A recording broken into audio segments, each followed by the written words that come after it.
Good morning! Happy Sunday to everyone! Buhay Fisherwoman every Sunday. Thank you for watching. Matumal ang mga bangus ngayong araw. Mahina ang negosyo ni Inday. Kaya nakaramdam ng init kasi walang isda na kumukubit. Pero kung may isda, hindi nakaramdam ng init. Ayun, nasipag-upuan kasi walang isda, matumal ang isda ngayong araw. Walang maiuwi na isda. Pero isang piraso, nakahuli kami ng paru-paro, J.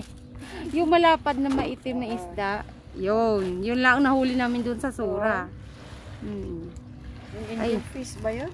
Iwan ko, yung itim na may yellow. Oh, angel fish. Hindi Yan naman sila. masarap yun. Yan sila kuya. Yan si ate. Yun, isang piraso ang laki. Thank you for watching, guys. Happy Sunday.